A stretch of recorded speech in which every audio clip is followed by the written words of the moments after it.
Let me just start by saying welcome. We are very happy that you're here. We are happy that you're here because we know that you are involved in something dealing with supporting the community of individuals who sometimes are not able to help themselves. And sometimes they might just need a leg up, or sometimes they might just need the idea that you bring. So thank you for being here. Just for background purposes, Eleazar and myself and Sam, we all work at Legal Aid of Northwest Texas, which is a nonprofit law firm which serves about 114 counties in North Texas and in West Texas. Primarily, we provide individual services, free legal services for individuals in civil areas of law. So anything from family law to landlord-tenant law to expunctions, or kind of a variety, public benefits, a variety of areas, of practice areas where individuals need assistance. And the project that Eleazar and I work on, the Community Revitalization Project here, is focused more on working on behalf of nonprofit groups or community groups, both informal nonprofit organizations as well as formal 501c3 type organizations. And we do this through kind of group client representation, as well as through capacity building through community education workshops such as this one today, and sort of encouraging, encouraging sort of self-help tools and so forth. So we have our kind of target area focus in Fort Worth, in Dallas, in Lubbock, and in Amarillo for the Community Revitalization Project. And we've had this in place for about 4 years. And during this time, we've worked with a number of very interesting clients doing very interesting work, and hopefully we'll have a chance to give you some examples too. Today's topic is nonprofit fiscal accountability. And this is the overview of what we will be discussing. Then Sam is going to be speaking about today's goal. In everything that you do that is worth doing, you have to have a goal, and the goal looks different depending on where you want to go. Today's goal is understanding fiscal accountability.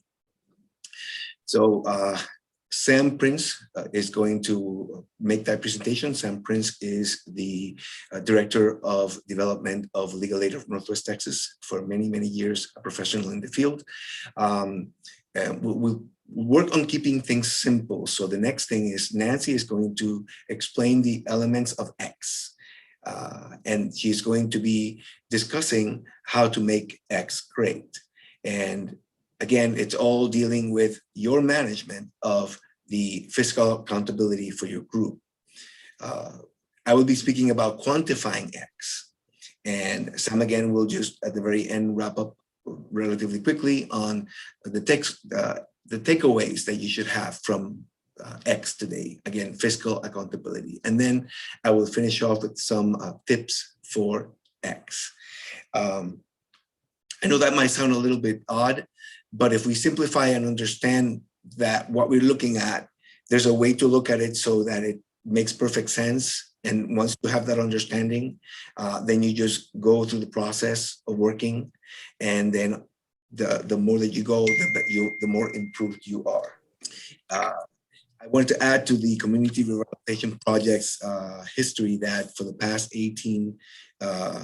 2 years, we've provided community education sessions such as this one in all aspects of nonprofit. This is specifically the backbone of your nonprofit. So we've covered grant writing, nonprofit taxes, board development.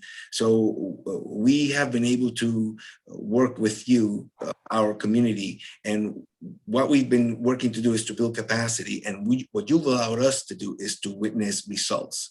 There's some of you that I've actually invited in and have been trying to come in for some reason, having difficulty, but there are organizations out there that we have seen how 2 years ago, we're just beginning, not really knowing where they were going. And in 2 years, they've had amazing exponential growth. And it's basically following the instructions of what needs to get done so that you can understand whatever your goal is, whatever your X is. So Nancy, did you want to add anything else before I move on to Sam?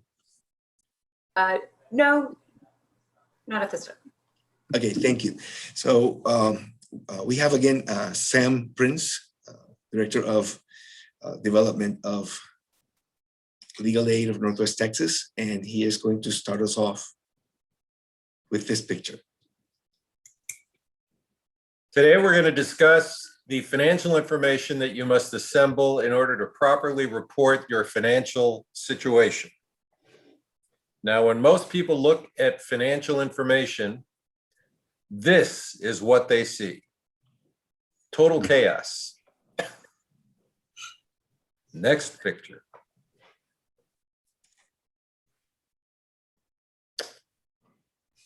Now, the financial information that you need to assemble is designed to help fiduciaries operate with the appropriate perspective when managing your group's financial results. People who feel responsible for your organization need some basic information in order to develop, for lack of a better word, perspective on where you are and what you're doing. The easiest way to do that is to assemble financial information so that they have a thorough understanding of the nonprofit's various components and how they effectively work toward continuing to improve the organization's situation. Next. Now, some people refer to those who assemble numbers as bean counters. This is generally considered less than an ideal compliment, but it does in a way portray that they are in fact counting all of the various things that you do in terms of dollars and cents. For other people, it's more of a number mosaic. When they look at the various the information that you assemble, they begin to develop a picture of where you are and what you're doing. Next, please. At a certain point, everyone gets to this stage of the process where they're assembling all of this information and everything begins to look the same. At this point, you should generally take a short break, have a cup of tea or a cup of coffee, right, or a glass of scotch, and then come back and just begin to systematically, one step at a time, fill in the numbers until you've gotten it completed. So that in the final analysis, what you have looks a lot more like this. This would be a sample monthly budget for an organization. Simply assembling all of the various expenses according to their category: mortgage, phone, electricity, gas, salaries, office expenses, other related items. The final analysis, what you're really trying to do is put numbers in order so that they mean something. Or another way, you're attempting to tell a story of what you're doing using numbers. But I would like to ask anyone if they have any questions on the way that you should be looking at nonprofit numbers for your fiscal management. Does anybody already have any questions on what Sam has gone over? No, so far, I understand so far. It's just trying to grab that number and show exactly what's going on with your story on the philanthropy and how it works through the numbers. Very well said. When we began to put this together, we did it with the idea that when you present numbers for a grant or loan application or any funding, the entity that is looking at it, if they are versed in giving money for worthy causes, they can look at your numbers and tell if something is missing, or tell if something is too much. So they have sort of like an X-ray vision. And if you understand that the fact that you are able to look at numbers and maybe understand everything about them, that's a perspective that is good to have, but the perspective that needs to be had by people who are managing the organization's fiscal reporting is understanding how everything is categorized, which is what we're going to get into next. We're going to go into some terms, understanding X, the elements of X. Nancy is going to work on that.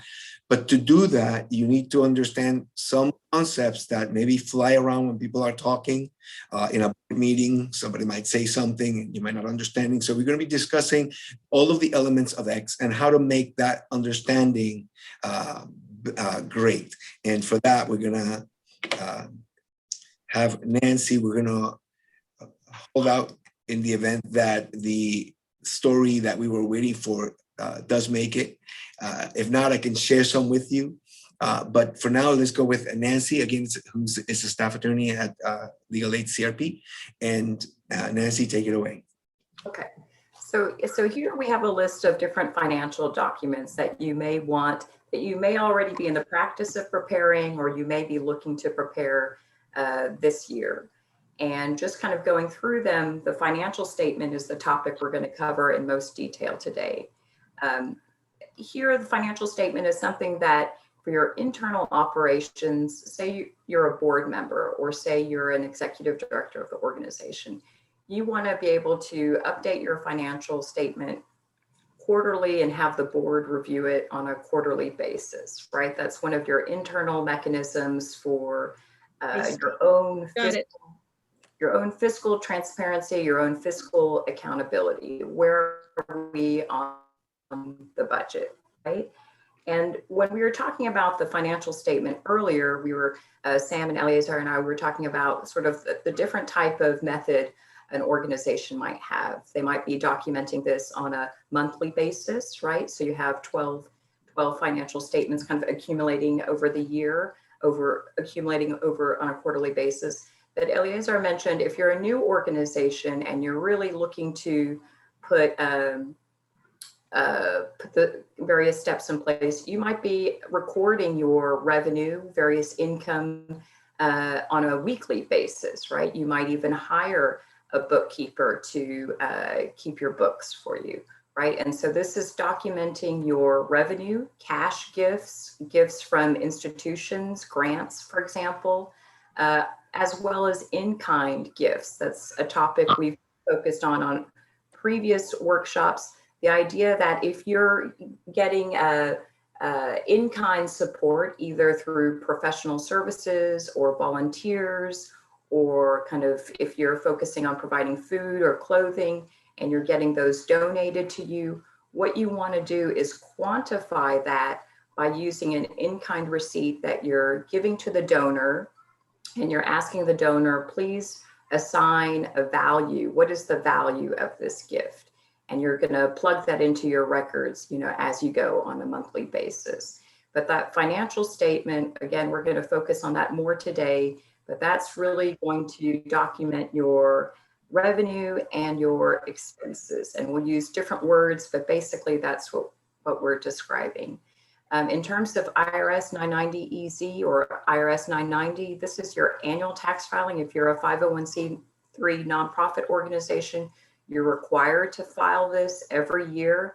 This is a type of document. Not only do you want to have your kind of quantitative information, your numbers in place for this, but you also want to use descriptive language to brag about yourself or to identify your kind of key program accomplishments. What are the metrics that you can use to describe how you are accomplishing your mission as a nonprofit organization? If you provide services like neighborhood supports, how many people are you helping? Or if you have type of approach where you have a partnership.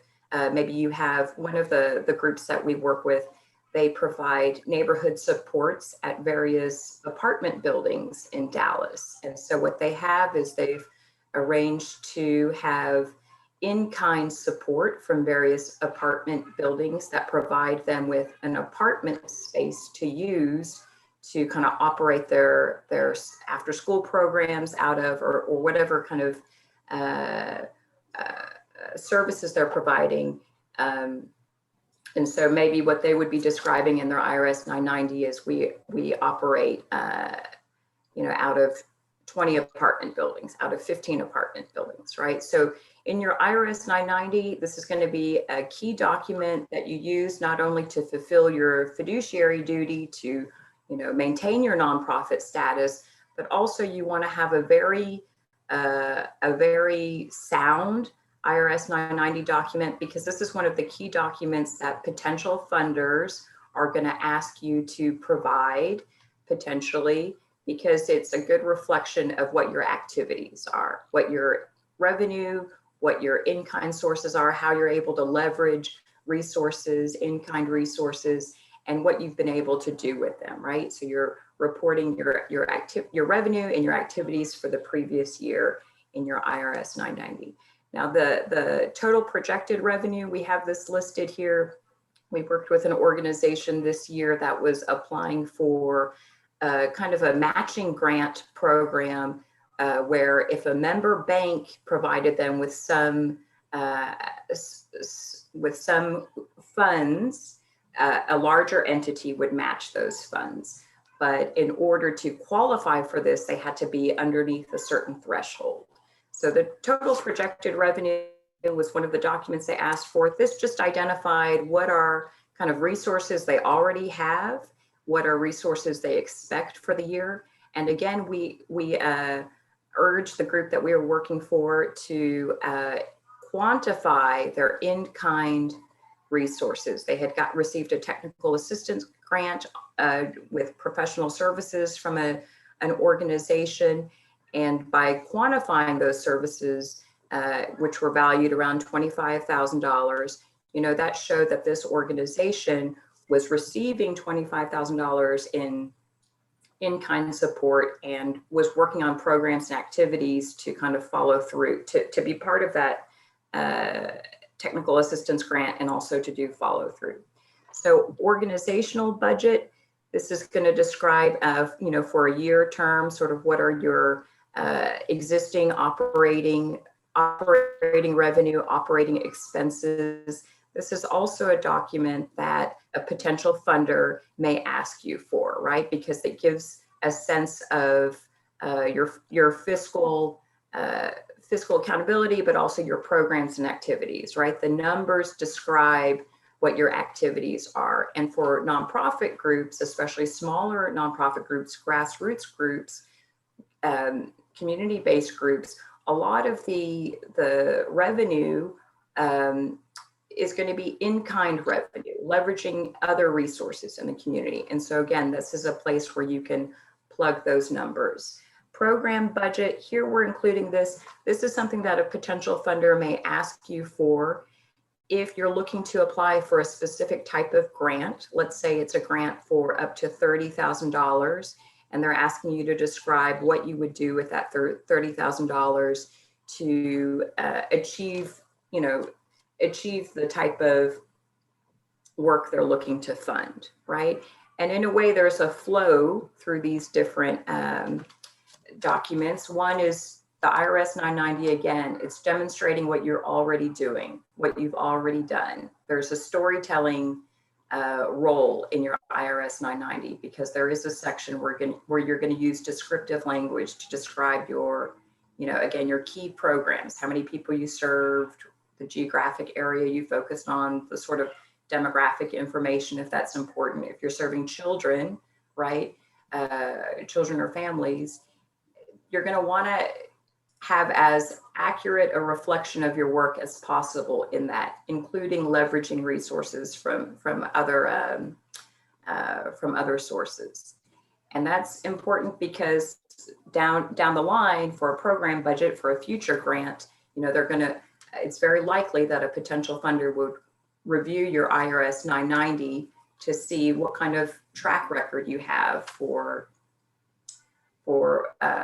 operating programs that they're looking to fund, right? And so these are related documents, that they have kind of a different focus. The one that we're going to speak to, in the past, we've spoken about the IRS 990. Today, we're going to focus more really on the financial statement, the underlying document that kind of informs these various other programs. So balance sheet, income statement, cash flow statement. These financial statements really are not solely specific to nonprofit organizations, right? These are also documents that businesses or business cooperatives or worker cooperatives would also use, right? These are kind of standard financial statements, financial documents. So financial statements are written records that convey the business activities and the financial performance of a company or nonprofit organization. The balance sheet provides an overview of assets, liabilities, and equity as a snapshot in time. The income statement primarily focuses on a company's revenue and expenses during a particular period. Once expenses are subtracted from revenue, the statement produces a company's profit figure called net income.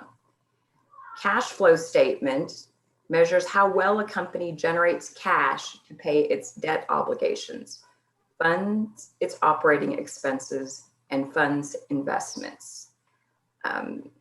So the same kind of, while this is sort of may seem like business language, what you're really looking at is you're describing your revenue and you're describing your operating expenses. And if there's any equity left over, you're describing that, right? If you're a nonprofit organization, you may have overhead, you may have office space or a lease, right? Those are some fixed costs. Salary positions, those are fixed costs, but there's also, programs that you may operate. And what you're trying to identify is, again, your assets, your liabilities, but also your revenue and expenses, right? Just different ways of expressing what's coming in and what's going out. Sam, do you want to add anything here? Okay. So assets, balance sheet, liability, and equity, similar assets. Do you have any equipment? Do you have any building space? Liability, what fixed costs do you already anticipate? What fixed cost must you, the phone bill, who's going to pay for that, right? There's a process for making sure that you have the revenue or assets to cover your liabilities, right? Are you fiscally solvent, right? Is the question. Next, here, I think we're, the bookkeeping, again, this could be done on a weekly basis. If you're just starting out, maybe you're looking to do it on a weekly basis, right? It gives you the greatest control. It can be done on a monthly basis, right? It can be done internally by a board member, by a staff, a director, if you have that person, a staff member. It could be done by an external bookkeeper, right? An accountant who's quantifying the information for you. But the important thing to remember is that the board, as the fiduciaries of the organization, have a role in, an oversight role in making sure that the bookkeeping and related financial and documents are being prepared. But the underlying components, the X, piece here is plugging in the numbers on a regular basis, both for small donors, formal grants that you might receive, high net worth, gifts that you might receive, in-kind support that you might receive. You want to be in the habit of having someone assigned to the task of tallying these various revenue sources, gifts of different kinds, and then also the expenses. The good thing about your expenses is that they more or less, may be steady, right? Maybe sort of fixed over time. But as you receive, say you were to receive a significant grant, then you would want to spend those dollars. And so your expenses, upon the receipt of that grant would grow, right? Because you're doing something, either hiring more staff or producing publication materials or what have you to deliver the programs and services. So the bookkeeping is the way on as a fiduciary nonprofit organization, it's the way you're showing what you're receiving and how you're spending it. And board development, I think the point that we want to make here is that the board, you may have a diverse board, and it may not be their role to prepare this document necessarily, but you should be comfortable with reading it, comfortable with understanding it, comfortable with seeing if there are any glaring mistakes, and comfortable presenting this. If one of your roles as a board member is to raise money, some types of institutions that you might reach out to, government entities, banks, foundations, what have you, they're going to want to see your records, right? And it's better for you to be comfortable and transparent with those records and have them, prepared to the best of your ability to provide them in a short turnaround time. So some of this you're doing for your own internal operations, but you're also doing it for your external outreach to potential funders, right? And you're wanting to disclose this in the most confident way possible. So underneath all of that is having somebody assigned, a bookkeeper, assigned to tallying it to make sure it's being done in accordance with, the board's policy. How does the board want this prepared and reviewed so that they're at a minimum reflecting on it on a quarterly basis? Next slide. This is the part where I've been trying to get Rose Brazil from Hope for Kids Foundation. She has an amazing story with regard to her bookkeeping experience, how she got to understanding that it is the backbone of her organization. And she also, she's texting me that she can't get in for some reason. She's not getting the link. Unfortunately, I cannot support her at this point. But she also has a great story on board development.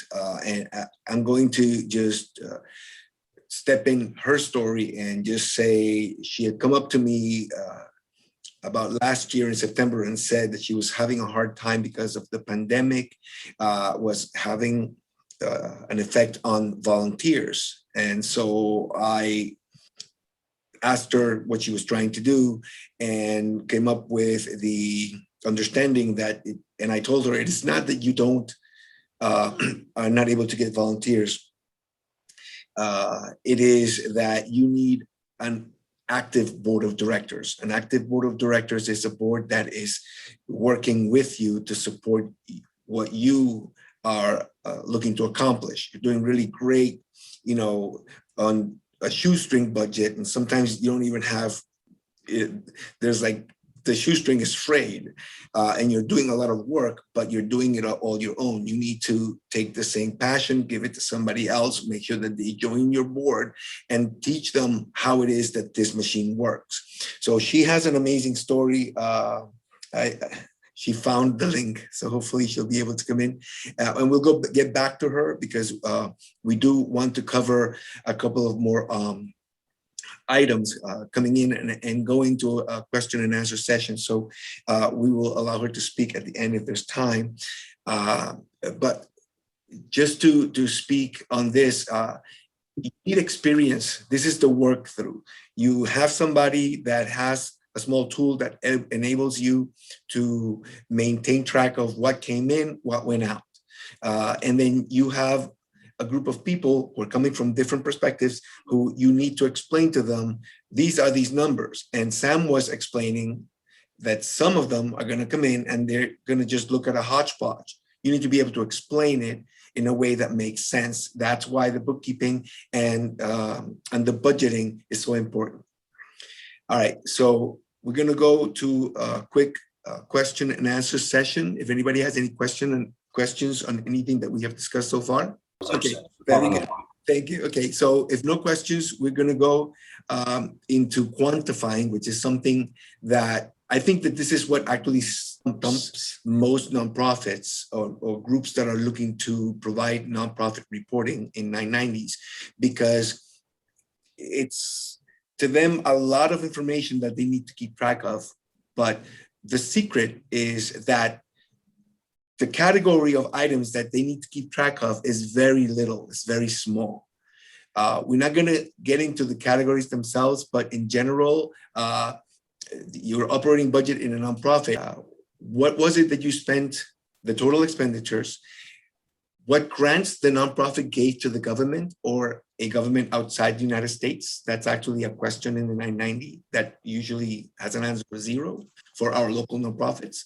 The operating budget should also show if you give money to other organizations and what money or services or program expenses you spend to bring services to individuals. So you see, it's only generally on the individual's portion of our equation that we need to quantify.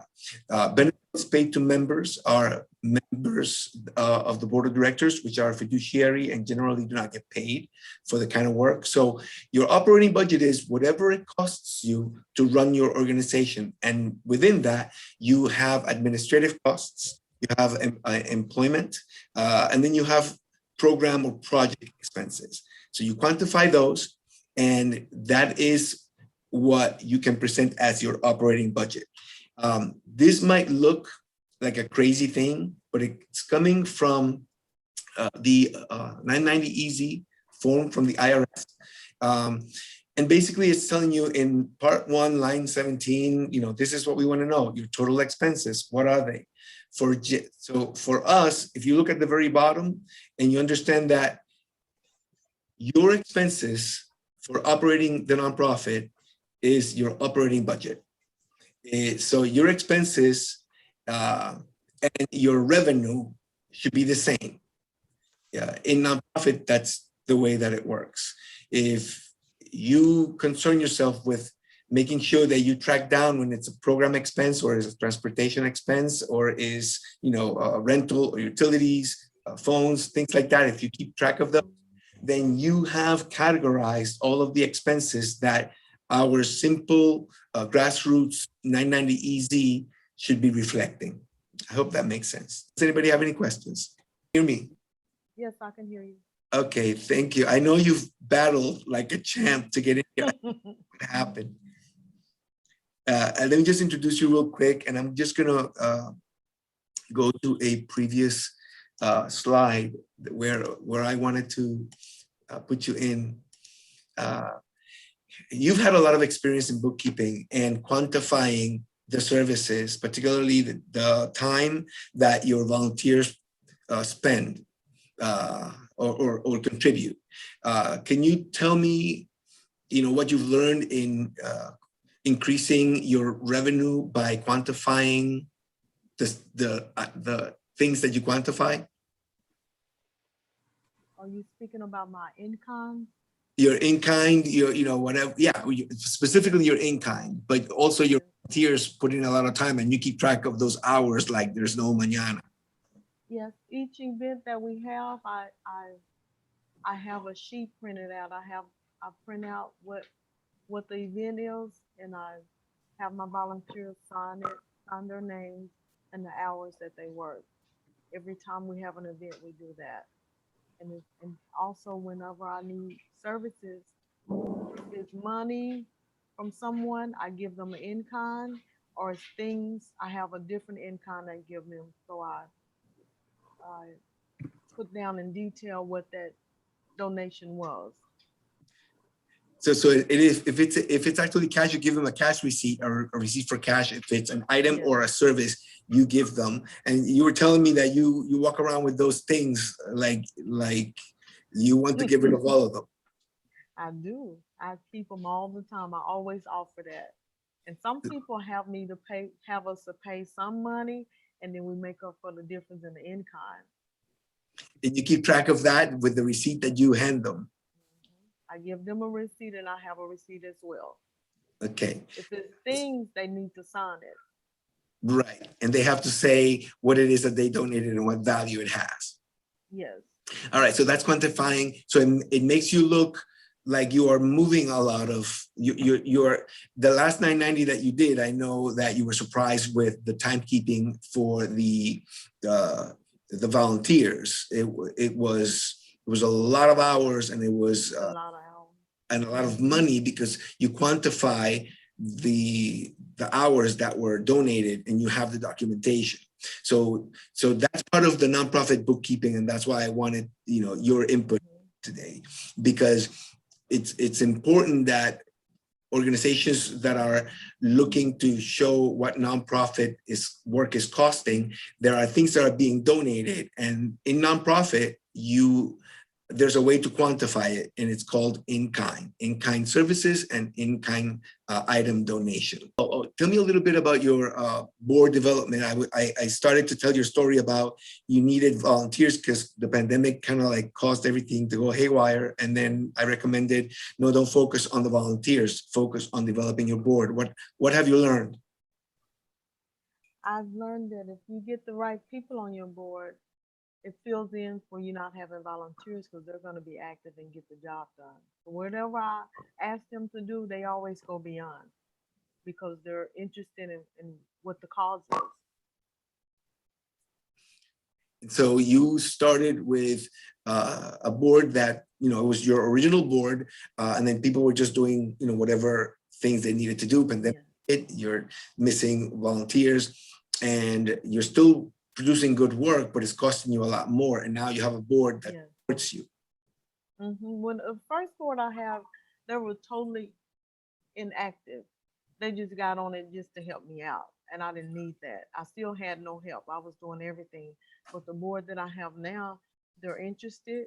They get their family members to volunteer, and we always have more than enough help.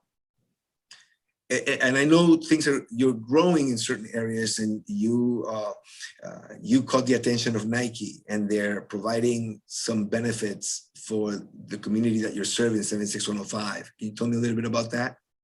Yes. My son went into Nike store, and he was reading a sheet where they had activities that they were doing. So he told them about us. So they wanted to partner with us. So we're going to have a event serving 1,500 people in the community. We call it a community event. We're going to have different obstacles. Nike is going to provide free shoes. We're going to have haircutting out there. Lockheed Martin, the unemployment office. I have a real estate people that are coming. The service is coming. The police is coming. The fire department. So it's going to be a huge event, September the 18th. It's amazing just to hear it, because just a year ago, we were having problems with volunteers. Yes. So thank you for sharing that, Rose. Rose has been with us since inception. 2 years ago, she received services and obtained the 501c3 for her nonprofit efforts. And she's followed us in all of the workshops, and is one of our top volunteers. When we to know what we were going to talk about, we'll say, hey, Rose, what problems are you having? What's going on in your, what's your nonprofit doing that, that. I'm sorry? In July, we're having a fundraiser. All my entertainment, I got most of them with in-kind. I got over $2,000 worth of entertainment with in-kind. That's wonderful. So, so again, board development, good bookkeeping, so that you can keep the board appraised of, what the skeletal structure, which is your fiscal accountability, to what it's looking like. Thank you, Rose. You can always feel free to continue to share. I'm going to just move this along. We're almost we're at the tail end of this. Let me just get to where we were. When you deal with 990 Easy, you don't have to worry about all this stuff. I know that it looks like just a lot of information. The main thing is to understand total expenses equals your operating budget in nonprofit. I'm going to give it to Sam to give us 3 takeaways. Yes, sir. Our 3 takeaways today are: number 1, you should understand what your financial position is, and that means you need to assemble the financial information in such a fashion that it makes sense to you. Secondly, you need to work through that information so that you can produce the documents needed to show everyone else that would be looking at your financial records that you're managed properly. And then third, you should constantly work on improving your program and your revenues and expenses so that you show yourself to be an efficiently run, effective organization. Very good. Thank you for coming, and I'm happy to release you within 1 hour of starting. Go and light your world, everyone. Thank you. Thank you very much. God bless. God bless you guys. Bye. Thank you for coming. Thanks for coming, Mark. Raymond. Yes. I'll reach out to you. I spoke to Suits for Judah. I just want to make sure that we stay connected on that project that you guys have. It's amazing. Yes. We're still working on finalizing some more paperwork, and still trying to get some groundwork on some of the helping needs services that we're providing also in the community at Crossville, helping the homeless. I'm pairing up with George, who is a decade philanthropic person, and he's been doing this service stuff for such a long time. And I'm excited to just team up with him and really just get the groundwork and learn exactly what he's been doing, and really just kind of expand on it myself and really take it home for myself and bring it across the nation. I really think we have a good step here and a good network right here. You guys are doing amazing work, and I love seeing this. I'm fired up, and I really can't wait to kind of show you guys exactly what I have in store, and really just kind of team up with you guys and, get this going, because it's something that's been on my heart. And I really know you guys would just, be ecstatic and just fired up with me when you guys hear what we have. No, I know a little bit, and I know that a lot of the community, just a lot of the community in general, it's your program is simple, it's big-minded. Yeah. It reminds me, your program reminds me of Suits for Judah's mission, which is to save the world. Yeah. To change the world. Yep. That's, you guys are, I know that you have the same energy.